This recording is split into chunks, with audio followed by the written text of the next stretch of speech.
교회가 처음 출발할 때 논란이 된 문제 가운데 하나는 이방인 기독교인들도 유대인의 음식법인 코셔를 따라야 하는가라는 것이었는데요. 교회는 둘로 나뉘게 됩니다. 한쪽은 유대인 음식법을 따라야 한다는 것이었고요. 또 다른 쪽은 이방인들은 안 지켜도 무방하다고 주장했었는데요. 결국 두 번째 주장이 받아들여져서 기독교인들은 음식을 따로 가리지 않게 되었죠. 하지만 유대인들은 지금도 금기식품을 먹지 않으려고 꽤나 노력하고 있는데요. 오늘은 유대인들이 피를 먹지 않으려고 어떻게 노력하는지 살펴보겠습니다.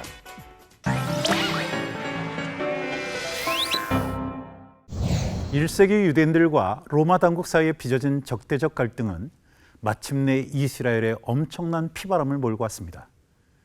네로의 뒤를 이어서 황제가 된 베스파시아누스는 자신의 아들 디도에게 병력을 주어 유대인들의 반란을 진압하게 했지요.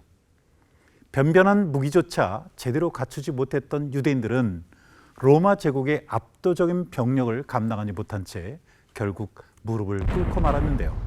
그때가 70년 8월이었습니다. 예루살렘의 시가지는 폐허로 변했고 학살을 피해 겨우 목숨을 부지하던 사람들은 노예로 팔려갔지요. 예수님이 출생하기 전에 헤롯 대왕이 공들여서 중축한 예루살렘 성전은 불에 타서 무너져 내렸고요. 오직 서쪽 벽만 남아있게 되었는데 오늘날 이스라엘 사람들이 통곡의 벽이라고 부르는 게 바로 그것입니다. 이스라엘 사람들은 정치적으로나 종교적으로 공황 상태를 벗어날 수 없었습니다. 조상 대대로 간직해온 전통이 뿌리부터 흔들리고 있었기 때문이죠. 성전과 제사장들이 사라지고 동물의 도축에서 거룩한 의식으로 이어지는 종교의식을 더 이상 볼 수 없게 된 사람들은 슬픔에 사로잡혔습니다. 그러자 고기의 식습관도 함께 문제가 되었는데요. 고기의 섭취를 주장하는 이들과 달리 금욕주의자들은 당연히 자신들의 식습관을 강화하는 쪽으로 흘러갔죠. 한동안 고기를 먹는 문제에 대한 논란이 지속되자 랍비들이 진화에 나섰는데요. 랍비들은 금욕주의를 배격했습니다.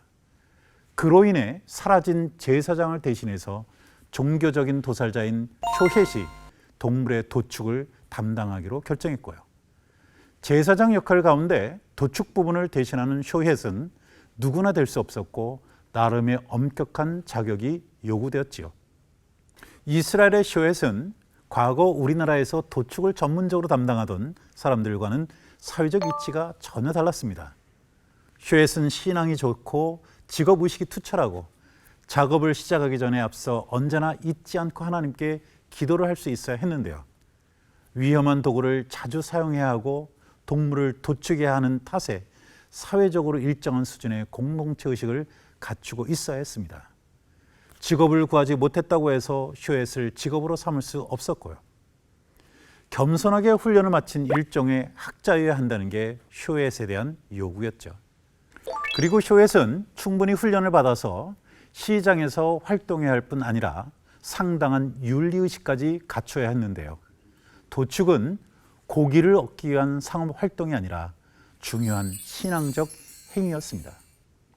쇼헷은 성직자들처럼 유대법을 공부하는 한편 소와 닭의 해부 기술까지 철저하게 익혀서 건강한 동물과 그렇지 못한 동물을 구분할 수 있는 능력이 있어야 했지요.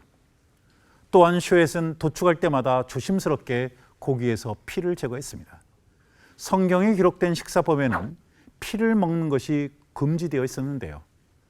너희가 사는 모든 곳에서 새나 짐승의 피나 무슨 피든지 먹지 말라. 무슨 피든지 먹는 사람이 있으면 그 사람은 다 자기 백성 중에서 끊어지리라. 이스라엘 사람들이 피 먹는 것을 금기로 간주한 이유는 생명에 대한 나름의 독특한 믿음 때문이었죠. 그들은 피 안에 실제로 생명이 머물고 있다고 생각했는데요. 이것은 하나님의 말씀과 크게 다르질 않았습니다. 내가 그 피를 먹는 그 사람에게는 내 얼굴을 대하여 그를 백성 중에서 끊으리니 육체의 생명은 피에 있습니다. 지금도 이스라엘 사람들은 피를 먹지 않게 해서 가축의 도축 과정부터 상당한 주의를 기울입니다. 고기에서 피를 제거하는 가장 손쉬운 방법은 일정 기간 동안 고기를 밧줄에 매달아 두는 것이죠. 중력 때문에 피가 상당 부분 빠져나가면 고기에 소금을 칩니다. 유대인들이 운영하는 정육점에서 판매하는 고기에서 짠맛이 나는 것은 이처럼 도축된 고기의 피를 제거한 뒤에 소금을 뿌려서 판매하기 때문이지요.